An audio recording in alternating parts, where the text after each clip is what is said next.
Detective Mark Calloway was not just any cop. He was a legend in the Ravenwood Police Department, a man with an almost supernatural ability to read crime scenes, predict criminal behavior, and break down suspects with surgical precision. Over the years, he had solved cases that had left others baffled, earning him the nickname, the Bloodhound, for his unrelenting pursuit of justice. But none of those cases compared to the mystery of Olivia Parker's disappearance. It started with an abandoned car near the Ravenwood River. No footprints, no signs of struggle, just silence. The town murmured about strange occurrences, unsolved cases that had quietly faded into the background. Mark, however, refused to let this one become another statistic. The first real break came when he searched Olivia's apartment. Hidden inside a hollowed-out book was a USB drive, carefully concealed. Its contents were encrypted, but with the help of his tech-savvy partner, Sarah Evans, they cracked it. What they found chilled them. A series of double-asterisk video diaries. In the most recent entry, Olivia's voice shook as she whispered, "If something happens to me, look for the man with the black ring."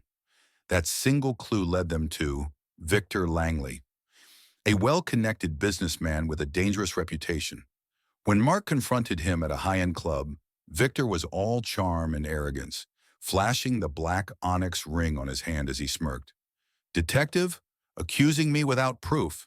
That's slander." His alibi was airtight. No evidence, no warrant, just a gut feeling that Mark was standing face-to-face with a predator. But Mark didn't rely on gut feelings alone. He had instincts honed over years of hunting down killers. He had once made a serial arsonist confess by merely describing the sound of burning wood in intricate, eerie detail. Another time, he cornered a crime lord into revealing the location of a mass grave by analyzing his nervous tics during questioning. And now he would use every skill in his arsenal to bring down Langley. As Mark dug deeper, patterns emerged. Over the past 10 years, several young women had gone missing under similar circumstances, their cases quietly dismissed as runaways. Sarah traced the ownership records of an abandoned warehouse on the outskirts of town, which had changed hands multiple times under different shell companies. Every lead pointed to something far more sinister than a simple kidnapping. Determined to find answers, Mark and Sarah infiltrated the warehouse late at night. What they found was horrifying. A hidden trafficking ring. The rooms inside were designed like prison cells, with chains and discarded personal belongings scattered on the floor.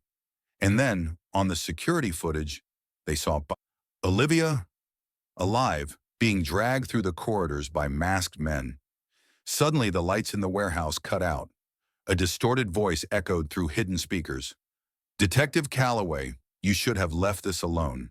A trap." The door slammed shut, and before they could react, armed men emerged from the shadows.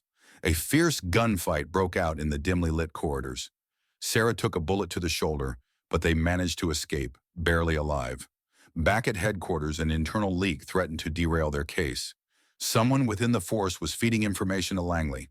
Mark had his suspicions, and after setting a carefully laid trap, he caught Lieutenant Brooks, a senior officer, deleting files from the system. Confronting him in the parking garage, Mark got the confession he needed. Brooks, trembling, revealed that Langley had powerful connections and was always 2 steps ahead. But Mark knew how to play the long game. With the new evidence in hand, they obtained a warrant. But Victor Langley was already ahead of them. His mansion was empty, his assets liquidated. It was clear he was planning to disappear, just like his victims. A desperate chase ensued, leading Mark and Sarah to a private airstrip and outside the city. Langley, flanked by his bodyguards, was steps away from boarding a private jet when Mark arrived, gun drawn. "It's over, Victor." But Victor just smiled. "You're a smart man, detective, but power always wins." A gunshot rang out. For a moment, Mark thought he had been shot. But then Victor staggered, blood blooming across his chest. Behind him, Olivia stood shaking, a gun in her trembling hands. Tears streamed down her face as she whispered, "Not this time." The case was cracked wide open. The rescued victims testified, and Langley's empire crumbled. He was sentenced to life in prison without parole, his wealth seized, his influence destroyed. Olivia, though scarred, became a beacon of hope for survivors. But just as Mark thought the nightmare was over, he received a package at his office. Inside was a black onyx ring, identical to the one Langley wore, and a note: "You took down one of us, but the others are still watching." Mark clenched his jaw, gripping the ring tightly. The hunt wasn't over. He had exposed one piece of a much larger puzzle, and now he had to finish what he started. As Mark watched Olivia deliver a powerful speech at a rally against human trafficking, his phone buzzed with a message from an unknown number. "You may have won this round, detective, but the game isn't over." Thanks for watching. Subscribe.